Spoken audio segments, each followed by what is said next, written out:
Oi, amadas, tudo bem? Para quem ainda não me conhece, meu nome é Lígia Roden e eu sou sobrevivente do câncer. E eu comecei com um canal há 3 anos atrás, falando sobre dicas, enfim, para como passar dessa fase da quimioterapia da melhor forma possível. E hoje eu venho aqui com um vídeo com uma abordagem um pouco diferente, mas que eu sempre tive muita vontade de fazer, que é uma abordagem emocional.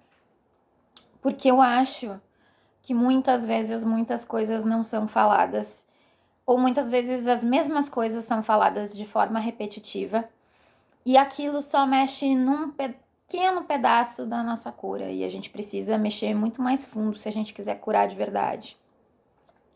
Eu tive um carcinoma ductual há mais ou menos 3 anos atrás, eram 3 tumores no seio direito e mais 3 linfedemas comprometidos. Eu tive que passar pelas químios, eu tive que passar pela cirurgia e eu tive que passar por 33 radiações. Eu morava na Austrália na época e foi um processo tranquilo, embora não tenha sido um processo fácil. Não porque eu tenha sido abençoada e comigo as coisas não tenham sido problemáticas, mas é porque eu acho que a vida já tinha me batido tanto que quando aconteceu o câncer eu já estava arranhada bastante, assim. Eu perdi minha mãe quando eu tinha 22 anos, ela teve um câncer de pulmão. Depois disso, eu tive muitos problemas na minha família. Tive, enfim, um casamento que não deu certo. Tive um monte de situações que foram influenciadas por causa dessa questão da forma como a minha família lidou com o câncer que minha mãe teve, enfim. E eu venho de uma família muito pobre. Eu trabalhei como faxineira quando eu estava lá no início da faculdade para poder pagar condução, essas coisas. Mas eu sempre fui muito de tentar conquistar e eu consegui me formar, fui bolsista na faculdade, me formei em fisioterapia e eu consegui, depois de muito esforço, fui trabalhar num navio, passei um maior perrengue da minha vida trabalhando no navio. Mas enfim, consegui ganhar um pouco de experiência, nada de dinheiro, mas voltei pro Brasil com um pouco mais de experiência. E com essa experiência consegui fazer um pouquinho mais de dinheiro e fui morar na Austrália, que era o meu maior sonho. E aí, quando eu tava prestes a conquistar o meu maior sonho, que era, eu tava batalhando pra conseguir validar o meu diploma pra poder me tornar uma residente australiana, aconteceu o câncer. E aí, eu vejo muitas vezes alguns posts aqui de algumas meninas que têm me assustado bastante. E eu acho que isso me incentivou a fazer esse vídeo. Talvez não vá tocar no coração dessas meninas, tomara que sim.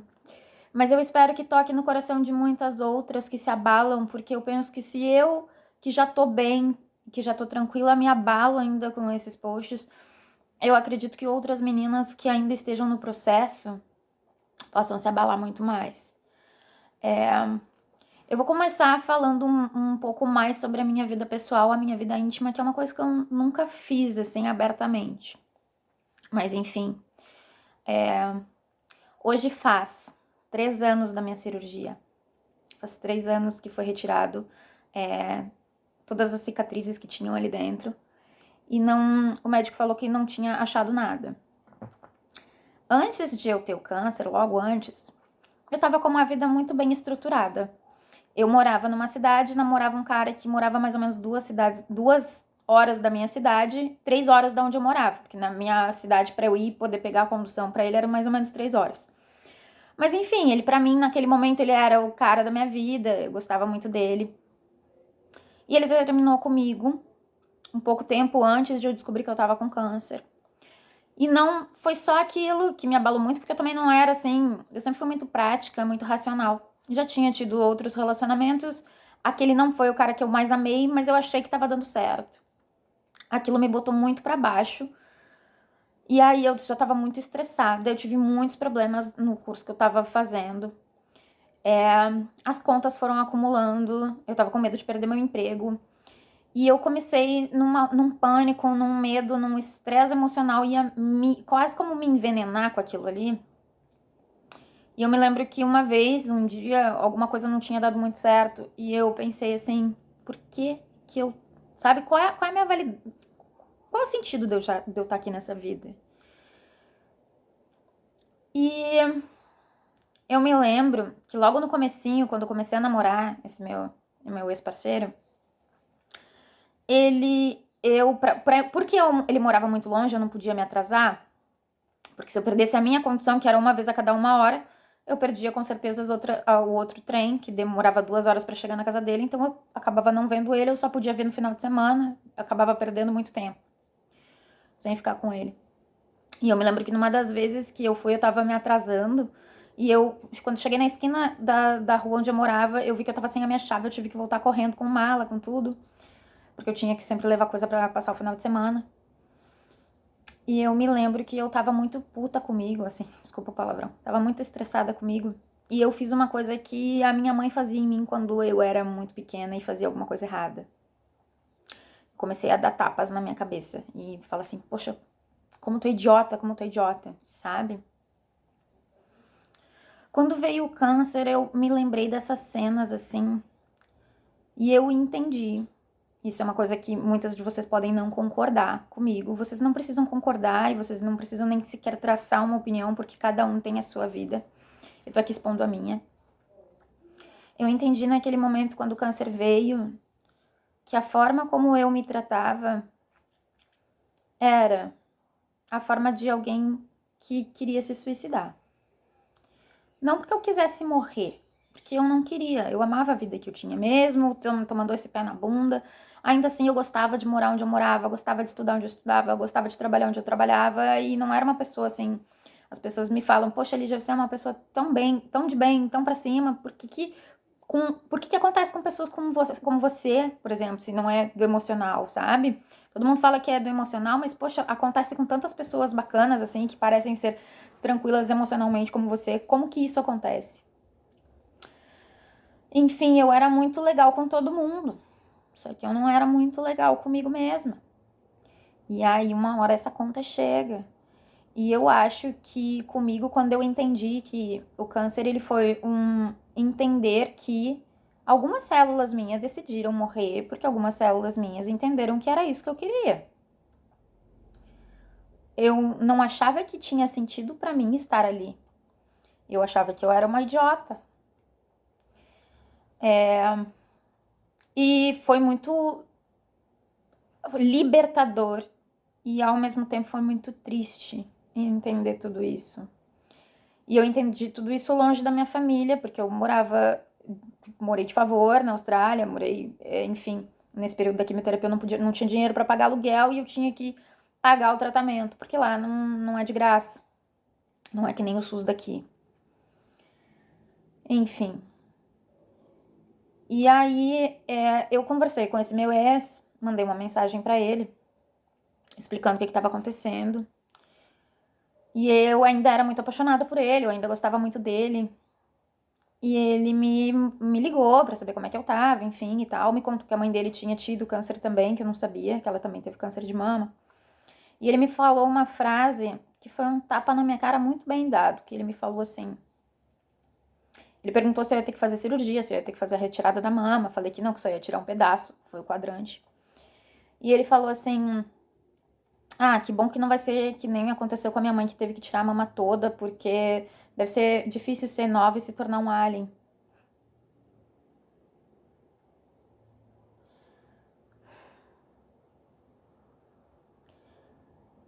E naquele momento eu ainda passei a mão por cima. Eu fiz que eu não ouvi. Eu queria muito ele de volta, eu achava que eu amava ele. Acabou que a gente foi só se afastando. E depois de muitas meditações, depois de muitos pensamentos depois de muito voltar no meu passado, eu entendi que eu escolhi estar com um cara naquele momento que ele era o reflexo daquilo que eu sentia por mim. Eu achava de alguma forma que eu precisava estar num relacionamento com uma pessoa cruel, me dando uma esmola. Não que ele seja de todo cruel e não que é só isso que ele tenha pra me dar, mas pra mim era aquilo que ele tinha pra me dar naquele momento e eu aceitei porque era aquilo que eu achava que era o meu valor. E aí eu venho aqui pro Brasil depois de tudo isso pra poder curtir com a minha família. Eu fui voltada pro Brasil porque eu não tinha dinheiro mais pra ficar lá, mas vim curada, vim feliz porque vim curada. Tive que começar minha vida do zero aqui mas estava muito, muito, muito feliz de poder estar viva, de poder estar bem. Faz 2 anos que eu tô no Brasil e aí eu chego aqui e eu começo a enxergar as coisas de um jeito totalmente diferente, porque a Lígia que existia antes, ela não existe mais. E aí eu entro nessas comunidades e vejo que tem tanta gente se ajudando e eu penso, poxa, o brasileiro é um povo tão unido, porque eu não tinha dinheiro nem para pagar meu tratamento. Eu tive que continuar trabalhando porque eu não tive condições, simplesmente não tive como parar, eu não tinha. E aí eu fui ajudada por pessoas que eu nem conhecia, pessoas que eu nem conhecia pagaram meu tratamento. Eu venho aqui, vejo essas comunidades, eu me lembro da minha chefa falando, a minha chefa lá da Austrália, ela é nascida em Singapura, mas estudou na Austrália. E ela dizia assim, Lígia, se você fosse australiana, você não ia receber tanta ajuda. Porque o povo australiano não é tanto unido assim, não é tão unido assim. Nem o povo australiano, nem nenhum povo que eu conheça. E a gente tem essa coisa tão bacana, tão unida. E eu gosto tanto dessa coisa, poxa, a gente tem essas comunidades de mulheres se ajudando para poderem superar, enfim. E aí chego e vejo posts, como por exemplo, posts dizendo assim: ah, se você tava bonita na sua quimioterapia, se você tava feliz nessa quimioterapia, que bom pra você. Quase como um guarda pra você, eu tô aqui sofrendo e eu que preciso sofrer mais. E eu entendo e respeito o sofrimento dessas pessoas. E eu acho que a gente não pode julgar essas pessoas, a gente tem que entender que para essas pessoas deve estar doendo. Eu vi outro dia uma outra menina que falou assim, ela viu um post de uma terceira menina dizendo assim, poxa, a menina veio falar do processo de cura e uma outra diz assim, ah, mas não fica feliz porque o câncer volta. Essas são minorias, não é a maioria, mas o que me assusta é que essas pessoas, elas às vezes acabam ganhando um apoio de outras pessoas que não se deram conta da gravidade dessa situação. Porque, na verdade, não existiu, pelo menos na minha história, uma coisa como assim, eu respeito a fé de cada um e eu acredito muito em Deus, mas num Deus muito diferente do que o Deus que me foi passado. Jesus Cristo não chegou pra mim e disse assim, Lígia, você é escolhida, você vai ser curada. Não foi assim que aconteceu. A cura, ela é um processinho de formiguinha, de você escolher a melhor comida pra você comer, de você escolher o melhor pensamento pra você pensar, de você conseguir se amar mesmo naqueles momentos em que você acha que você não tem a menor condição de ser amada por alguém. É você se olhar inchada, careca, sem sobrancelha, sem cílio, e você ainda assim se achar bonita, não porque os outros te acham bonita, e sim porque você tá lá, é você que tem que achar. Eu me lembro que teve um dia, porque como eu continuava trabalhando, os meus pacientes não podiam saber que eu tava com câncer, porque muitos iam achar que ia ser perigoso pra mim, e iam acabar desistindo de serem atendidos e eu precisava que eles continuassem sendo atendidos e eu precisava trabalhar porque eu precisava do dinheiro para poder pagar a quimioterapia. Então eu usava a peruca e muitos deles não sabiam. E a peruca coça, a peruca aperta. Uma coisa é você usar a peruca porque você acha bonito, você quer sair, daí você cansou, você volta para casa, você tira. Só que eu trabalhava um trabalho braçal, que cansa, que sua, que, né? E eu ainda tinha aquele troço apertando a minha cabeça o dia inteiro. E aí chegou o fim do dia e eu disse, vai ser a primeira vez que eu vou sair na rua e eu vou sair sem peruca. Vai ser a primeira vez, mas eu não tô preocupada se os outros vão me achar bonita ou não. Eu vou só observar, vou ver como que as pessoas vão reagir. E eu tinha combinado com 2 amigos meus de tomar um chimarrão no final do dia, na praia. E aí eu fiz uma maquiagem e tava lá, carequíssima, assim. E eu pensei assim, eu não preciso pensar se eu vou estar bonita ou se eu vou estar feia. O que eu quero é experimentar. Porque afinal de contas a gente veio na vida para aprender e para experimentar. E foi tão gostoso sentir aquele vento batendo na careca. É uma sensação assim que eu tenho uma nostalgia tão grande. Não que eu pense em raspar meu cabelo de novo para passar por isso, mas todo mundo vinha e fazia um carinho na careca. E a gente recebe tanto amor nessa fase. As pessoas entendem que a gente... É bem que nem aquela fase da borboleta, sabe? Hoje eu já sou uma borboleta que já tá com as asas, então as pessoas não se aproximam tanto. Não dá pra observar de perto, né? Porque a gente... Hoje eu percebo que é muito mais difícil as pessoas virem e me darem um abraço, assim, livre.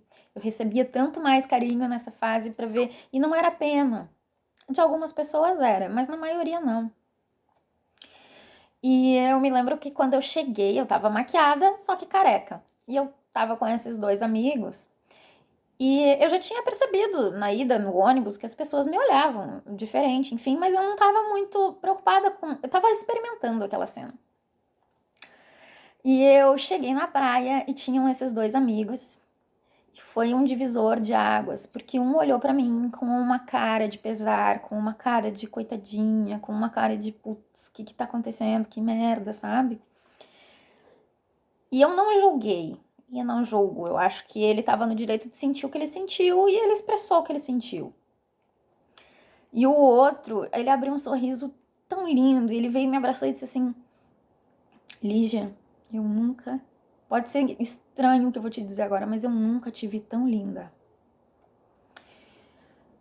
E aquilo me fez entender que beleza é uma coisa muito pessoal, é intransferível, sabe? A beleza que tu vê a tua vida e a beleza que tu vê a ti mesma é uma coisa que é intransferível. A gente se alimenta das boas ou das más energias que as pessoas nos dão. E a gente pode dizer não para as más. E a gente pode dizer sim para as boas. Enfim, tudo isso para dizer que com esses 3 anos e com bastante meditação, com bastante reflexão sobre tudo que me aconteceu, eu entendo que o processo de cura na qual a minha vida se estabeleceu, ele não tem um fim. Não vai ter um dia que eu vou dizer assim, eu tô totalmente curada. Porque eu não tô curando um câncer, eu tô me curando de mim.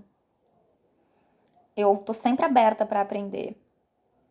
Mas eu já conversei com o Deus que eu acredito e eu falei para ele que eu não quero mais aprender na dor, que eu tô aberta a abrir mão de me achar feia, que eu tô aberta de abrir mão de me achar chata, que eu tô aberta a aprender a me amar, mesmo que eu ainda não consiga no primeiro momento, que eu tô aberta a melhorar a minha alimentação, mesmo que eu não consiga mudar tudo no mesmo dia, que eu, aos pouquinhos, que eu vá cada dia um pouquinho mais e um pouquinho melhor.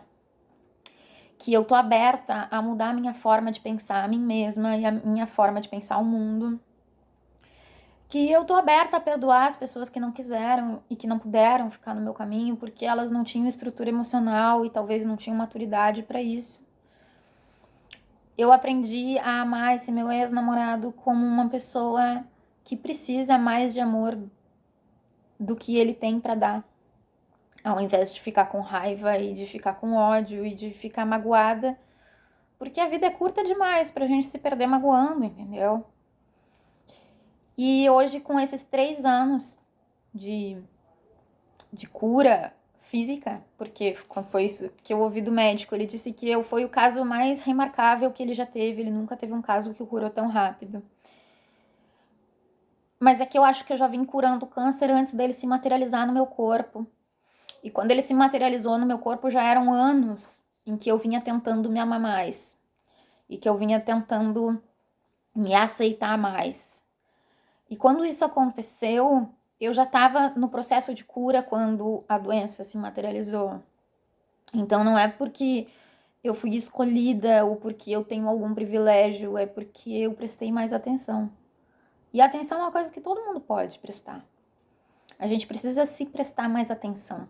A gente precisa se aceitar mais e ficar mais aberta a se amar. Então eu quero que as meninas que estejam assistindo, não sei se algum menino tá também, algum outro tipo de câncer, apesar de que também tem meninos com câncer de mama. Não muitos, mas tem. Mas esses vídeos eu geralmente posto nos canais mais do câncer de mama. Eu quero dizer para as meninas que estejam assistindo esse vídeo que nós somos os aliens mais lindos desse planeta.